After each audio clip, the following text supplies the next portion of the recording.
Assalamualaikum warahmatullahi wabarakatuh. Perkenalkan, nama saya Sinta Raswati dengan NIM 232101118, Prodi Pendidikan Bahasa Sastra Indonesia.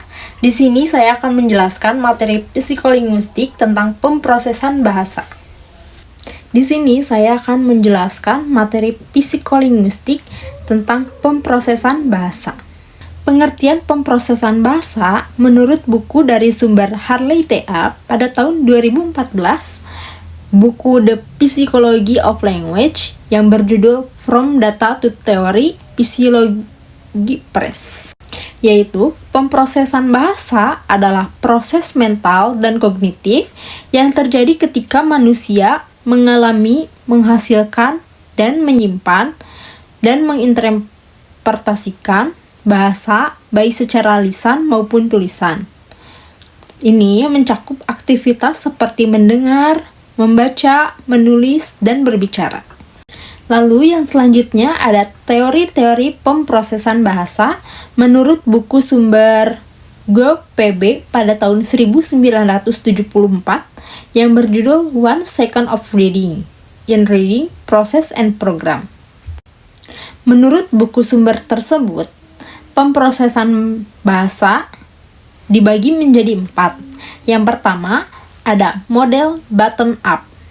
Apa sih model bottom up?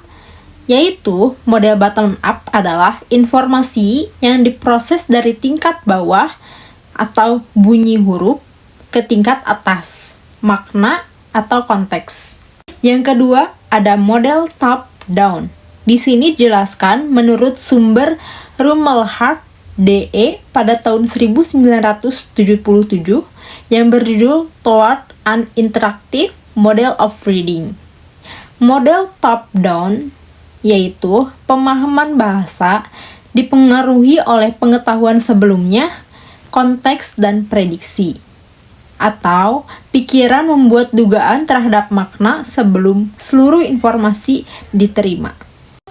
Lalu, teori yang ketiga ada model interaktif dari sumber buku MC Silen, JL, and Rumelhart, DE pada tahun 1981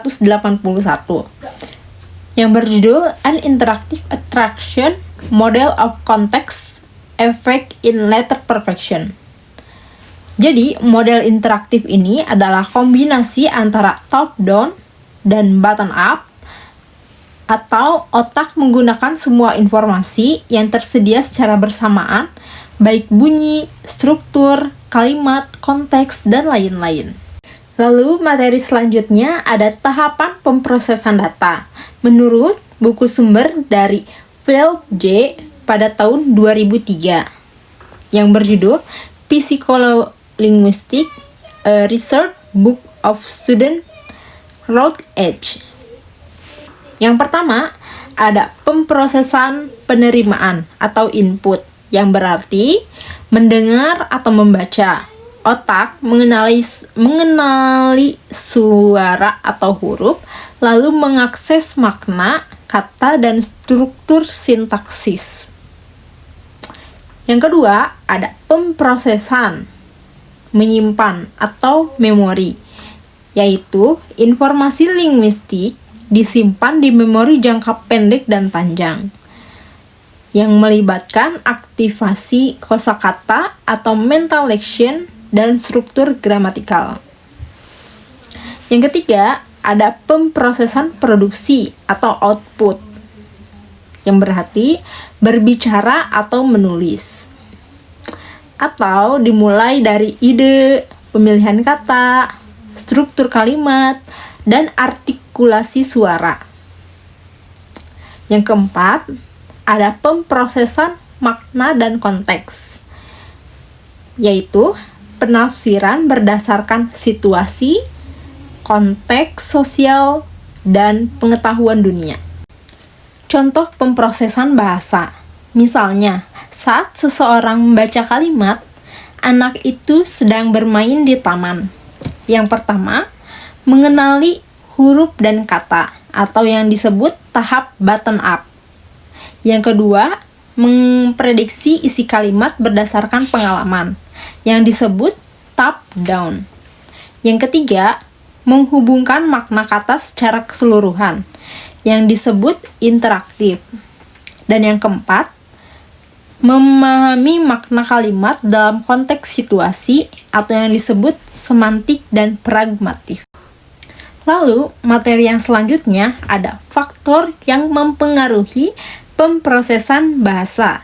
Menurut sumber dari Gilson JB dan Ratner NB pada tahun 2012 yang berjudul The Development of Language Person. Menurut sumber buku di atas, yaitu faktornya ada usia dan perkembangan otak, yang kedua ada bilingualisme, yang ketiga ada gangguan bahasa atau yang bisa disebut afasia dan disleksia, yang keempat ada konteks sosial dan budaya. Lalu, materi yang selanjutnya ada metode studi pemprosesan bahasa. Menurut sumber dari Gazzaniga, MS Ivry R, dan Mangun RG pada tahun 2018 yang berjudul Cognitive Neuroscience. Menurut sumber di atas, metode studi pemprosesan bahasa yang pertama bisa dilakukan dengan eksperimen psikologi atau yang disebut priming dan eye tracking. Yang kedua, ada teknik neuroimaging atau yang disebut EEG. Yang ketiga, ada studi kasus gangguan bahasa. Lalu, materi yang selanjutnya ada komponen dan tahapan pemprosesan bahasa. Yang pertama, ada pemahaman bahasa, yaitu persepsi fonologis atau yang bisa disebut mengenali suara. Yang kedua, ada pengenalan kata atau yang bisa disebut mengakses makna leksikal. Yang ketiga, ada pemprosesan sintaksis atau yang bisa disebut menyusun struktur. Yang keempat, ada pemprosesan semantik atau yang bisa disebut memahami makna. Yang kelima, ada pemprosesan pragmatik atau yang bisa disebut memahami konteks sosial. Yang kedua, ada produksi bahasa.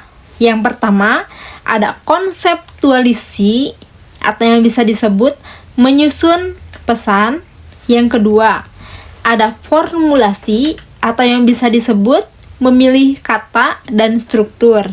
Yang ketiga, ada artikulasi atau yang bisa disebut mengucapkan atau menulis. Keempat, ada monitoring atau yang bisa disebut mengoreksi ujaran sendiri. Lalu, materi yang selanjutnya ada studi dalam pemprosesan bahasa, yaitu penelitian pemprosesan bahasa dilakukan melalui berbagai pendekatan. Yang pertama, ada eksperimen psikologi, melakukan lexical diction task, priming dan naming task. Yang kedua, ada neurolinguistik, bisa melakukan dengan MRI atau melihat area otak yang aktif saat memproses bahasa. Lalu ada EEG yang bisa disebut mengukur respon otak dalam milidetik. Yang terakhir, ada studi gangguan bahasa, yaitu menganalisis gangguan seperti afresia dan dileksis untuk memahami fungsi otak dalam bahasa.